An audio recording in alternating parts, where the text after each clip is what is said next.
Susan Wojcicki is perhaps best known for being the CEO of online social video streaming giant YouTube. But this is only the latest of her successes in a 20-year-long tech industry career. When I first got to YouTube, it reminded me a lot of Google in 2003 or 2004, when we were a much smaller company, when we had that has seen her amass a fortune worth an estimated $765 million. In this video, we will tell you the story of Susan Wojcicki and how she became the CEO of the world's largest video hosting company. We at Business Chronicles tell the stories of extraordinarily successful people. Please subscribe to our channel to help us in making more videos. She was born Susan Diane Wojcicki on 5th July 1968 to Esther Wojcicki, a teacher with Jewish heritage, and Stanley Wojcicki, a Stanford University physics professor who is Polish-American. Her sister Janet is a pediatrics professor with a PhD in anthropology, and her other sister Anne founded the popular DNA testing service 23andMe. Susan Wojcicki spent her early years growing up on the Stanford campus, where one of her neighbors was George Danzig. She started her early business career beginning at the age of 11 by selling spice ropes door to door. She was a student at Gunn High School in Palo Alto, California, where she was a writer for the school newspaper. She attended Harvard University, where she studied history and literature, taking her first computer class during her senior year, and graduating in 1990 with honors. She went on to achieve an MSc in economics in 1993 from the University of California, Santa Cruz, and an MBA in 1998 from the UCLA Anderson School of Management. Her original plan had been to go on to study for a PhD in economics and pursue an academic career, but a growing interest in technology diverted her from this course.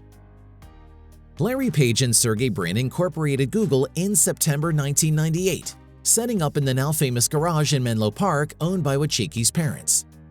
By this time, she had been working in marketing for Intel and as a consultant at both R.B. Weber & Company and Bain & Company.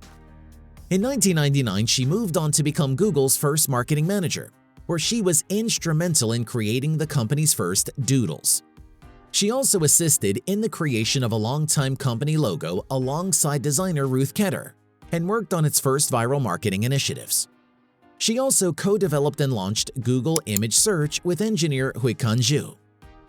Wojcicki was also the initial product manager for Google AdSense, one of its groundbreaking advertising products, and this garnered her the Google Founders Award in recognition of her outstanding achievement.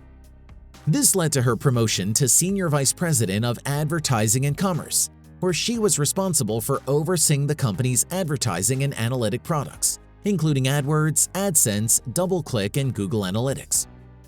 She was also responsible for overseeing the Google video service when it was being outcompeted by a startup called YouTube.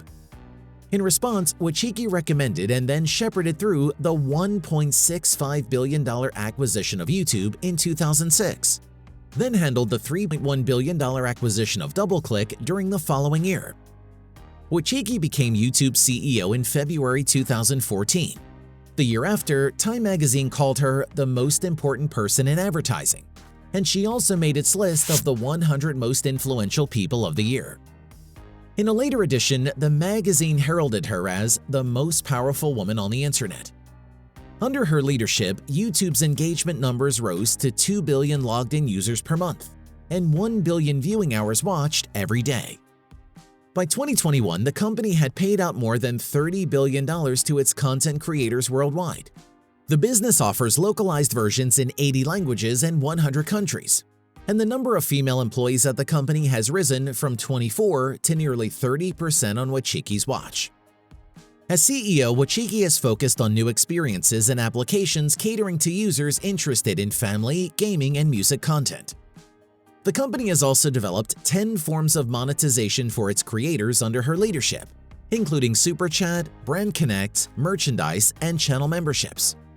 She also launched YouTube Premium, which is the company's ad-free subscription service, and the YouTube Internet Television service. In 2020, YouTube Shorts was released, which has now passed the 15 billion daily views mark. And in the same year, the company reported 10 billion hours of gaming content had been watched on the platform globally. Also, the company has now reached 50 million music and premium subscribers. Wojcicki has had YouTube tighten its policy on videos that it sees as promoting violent extremism or hate speech, which has been received with some criticism by people on both sides of the free speech censorship debate. She launched YouTube Learning in 2018, which helps creators of educational content with grants and support, signaling that promoting education is a priority for the company. Wojcicki wrote in 2021 that Article 13 of the European Union Copyright Directive would make the company liable for copyright infringement, and that this threatened the ability of content creators to share their work. In the same year, she received the Free Expression Award from a nonprofit dedicated to advancing First Amendment freedoms called the Freedom Forum Institute, although the ceremony attracted criticism for receiving YouTube sponsorship. Wojcicki advocates for numerous causes, including focusing on the plight of Syrian refugees, fighting gender discrimination in the tech industry, encouraging girls to take up computer science, and promoting coding in schools. Susan Wojcicki had luck when Google founders established Google in her parents' garage. She saw the potential and joined Google. Soon this decision proved to be fruitful, and she became one of the most powerful female CEOs in the world.